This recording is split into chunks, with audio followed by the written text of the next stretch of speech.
What will happen in Rwanda after Kagame? Do we have a guarantee that the civil war will not resume?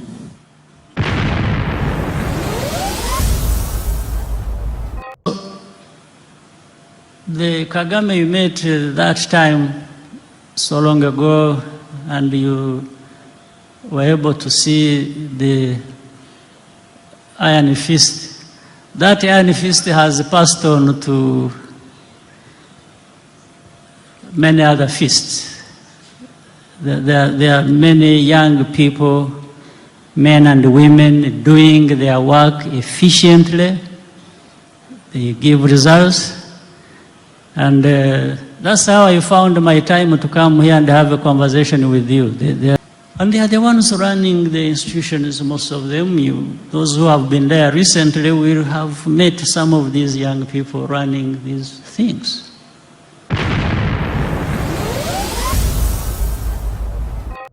We don't take it for granted.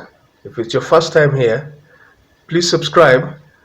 Press that subscribe button so you don't miss out on future stories that we bring you here. President, I'm very happy to meet you again. First time I met you in the bush in the north of Rwanda, in a place called Mulindi. And after that, you took the power and you are ruling Rwanda for the last 25 years.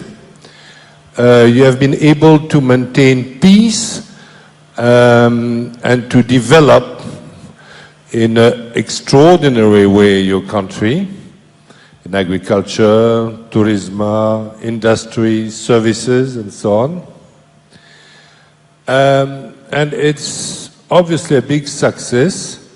You have run Rwanda, I would say, with an iron fist, but an iron fist which works. We call that in French despotisme éclairé. So it's a beautiful success. But what will happen in Rwanda after Kagame? Do we have a guarantee that the civil war will not resume? Yeah, there is the part you started with, which I think is a good thing. You started with all the good things you said are happening. Good things don't happen because you are doing a bad thing. They happen because you are doing a good thing. So that is one. Second, I also mentioned it earlier, there isn't really going to be a situation where only one person does everything. Even in our situation, even with the so-called iron hand you are talking about, that iron hand has its own limits. This is where it starts from and where it ends. Third, the judgment, in most cases, by Rwandans of our own situation, from given where we started from and where we are and what has happened in between. One is the most important. Second, it's a fair judgment. It's a fair judgment, fairer than when somebody uses an outsider's eyes to make a judgment about Rwanda or its leadership. Fourth, if I were to go into statistics of what has happened, of people we have trained, young people, people actually who, by the way, people who were born during and after genocide, that is around 25 years, constitute 42% of our population. Those under 30,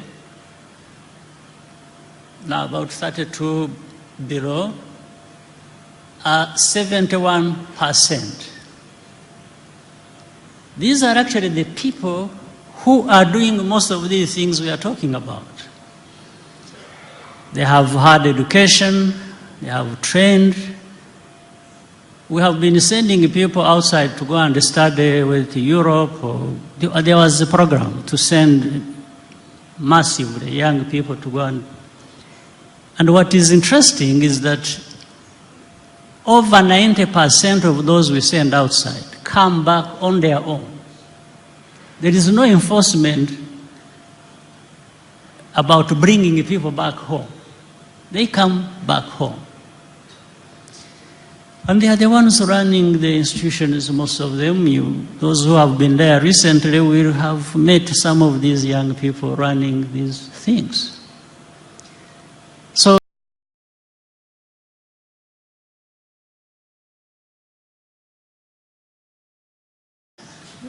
there are many young people, men and women, doing their work efficiently. They give results. And that's how I found my time to come here and have a conversation with you. They are doing the rest of the work they have to do. So but my time will come when I have to leave, and these same young people will decide what to do with their country, and will choose from among themselves who carries on the baton. Well, thank you very much for this answer, which is both precise and imprecise, but that's normal, and I think that generally speaking, after successful stories, succession is always difficult. That, I think, is a generality we can agree on. So, I think... Let me add something. Please. Even where succession has come so rapidly, and where success has been across the world, there is no guarantee that things don't go wrong. Yeah, we can talk about cases if you want. Yes, we have had rapid succession, and we still have not benefited from that, if it has any benefit from that. We see it, by the way, from across the world, whether it is the developed world or middle, the kind of, not the undeveloping world like ours. But that's another story for another conversation. Thank you very much. So I saw several hands. Well, the gentleman to my right, yes, you. I think you is you. Good. Okay, thank you, Your Excellency, President Paul Kagame. Well, my question focuses on the model of development, Rwanda's model of development. Well, you tried to, actually you explained it. Basically, it's people-centered, and then it has also governance model as well, which you took from different parts of the globe. So my question is, what is actually the model? Because there are already known models. Is it the modernization type, which is not, which I understand? Is it the developmental state paradigm or any other paradigm? Because for me, to my readings and my personal observation, Rwanda is becoming a model of development to Africa. I mean, everyone can say it.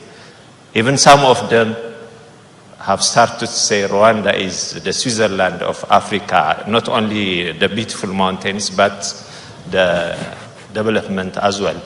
So that is one of my question. The second one is, the reform, the African Union reform process, you led the process at a critical stage. Now, well, someone has taken over. So are you personally following it, or, well, I know as a member state, yes, but I mean, the future is your legacy. So what is your involvement in this particular issue? Thank you. Well, quickly, let me say this. The model, people call it all kinds of things. I'll break it down into some realities. Maybe we see whether that constitutes a model of one kind or another, or a model at all. But I guess there are things that have to be put into consideration. One, there is the role of the state. There is the role of the private sector. There is the role of the ordinary citizen. Some of them organize in civil societies. Now, one has to find the formula that brings these responsibilities together, because it's one country that is being served. So ours, what we have tried to do is to strike this balance in a manner that gives results. The state, how far does it go in delivering the goods it should deliver?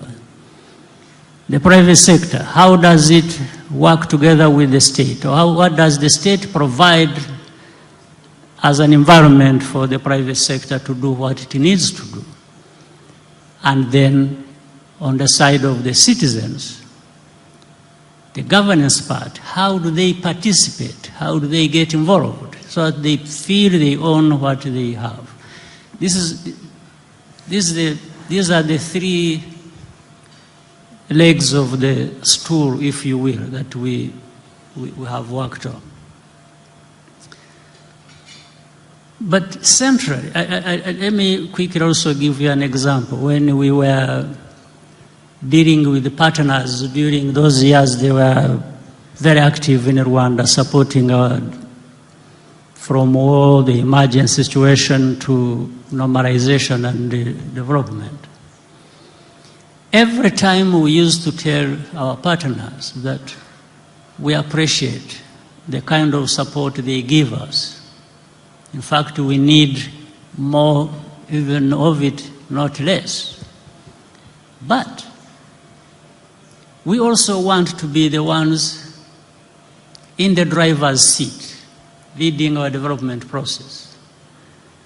So we had to form a partnership. We said we will decide for ourselves, or if you will, we will even work together in deciding for ourselves. We will tell you everything we want to do, how we want to do it, and we can make you partners. But we have to be the ones to decide.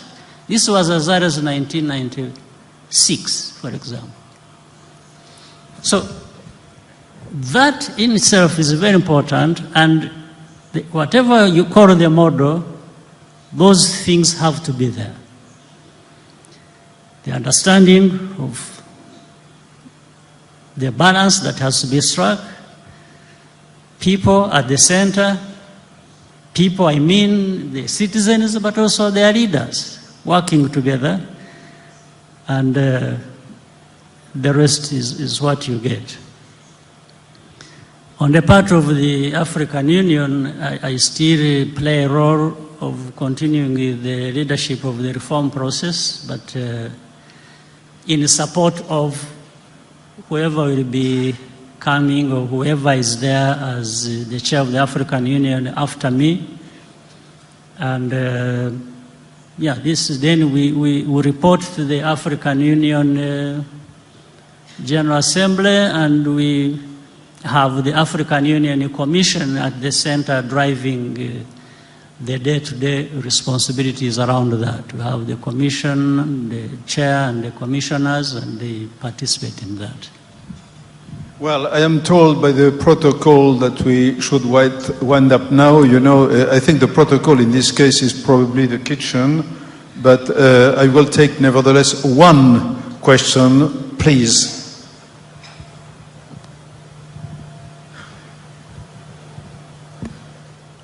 Mr. President, Rwanda has been the country that has the biggest number of female parliamentarians in the world. And I think also that women are positioned strategically very strongly, either in the economy, in the politics. I'd like to ask you whether you saw some real value added on promoting and supporting gender equality, and would you see the link with the success that everybody's describing? My assumption is that there is a link, very strong link, in putting women where they need to be, in a very strong position, and the result you were able to have both in the economy and in the society as a whole. So we would like you to explain to us how the case went about making sure that women's rights is good for both the economy and development as you did it. Perfect. I definitely, first of all, want to confirm what you just stated, and then I reback it with these points that will come along. One, women involvement or participation, as you have said, it's either their contribution to the economy, it's also their rights, and then if you look at the numbers, just look in our case in Rwanda, 52% of our population are women. So, I mean, it is basic, very basic. If we were to remove 52% of your population and make it redundant, I don't think it's a very clever move, and I don't think you get anywhere. But if you can also look at many other aspects. When we tried, for example, when we invested in education for women, because women were lagging behind almost in everything, including education, business, and even in the area of governance, they were absent. So we first invested in their education, in fact, their health, their education for women. What is going to be the result? I'll also tell you that in the management of population growth, the rates we have seen year in, year out, Rwanda was growing, the population growth rate was at 3.2%, which was quite high. Rwanda is a very small country geographically. So we have managed to bring down that population growth rate to something like 2.4 from 3.2. What has contributed largely to other elements, including family planning, for example, was education of women. And women being educated, participating in the economy, in doing business, in doing work, public service, or anywhere, started bringing some sense of sanity in the whole economy and society. So there is a direct link and there is a direct benefit, no question. We've seen, in primary and secondary school education, the enrollment rate in Rwanda is one of the highest, if not the highest, on our continent. About 92% of people who need to go to school access school for the first 12 years. And that is how we brought in women who were being left behind, because with the poor families, If they have girls and boys in the family because of low incomes, they would leave girls at home and take the boys to school. And so we have now made sure that no girl is left behind.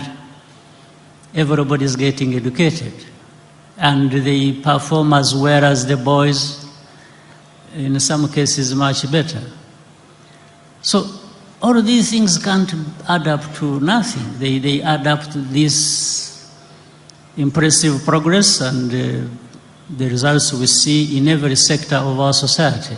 By numbers alone, raising people, women who participate, by restoring the rights they should have and for their participation in what affects them and what affects everybody else, by improving their health, their productivity in the area of agriculture or in business or anywhere else. I mean, you can go on and on and on. Every case speaks for itself that women should not. By the way, if you flipped it the other way around, if it was women leaving behind men, you would end up with the same poor results. So it has to be the society as a whole being taken care of, and particularly making sure that women are restored right at the center where they belong and as part and parcel of our society. Well, Mr. President, I think that a good evening is when you can combine in a harmonious way food for thought and food for eating. I think we have reached a good equilibrium tonight.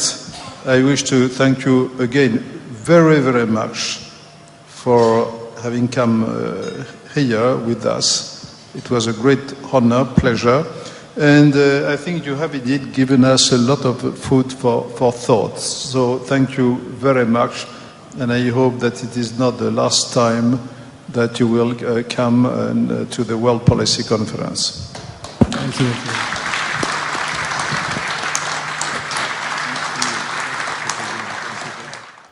We don't take it for granted. If it's your first time here, please subscribe, press that subscribe button so you don't miss out on future stories that we bring you here. Think progress. What does progress mean to you? Have a fine day.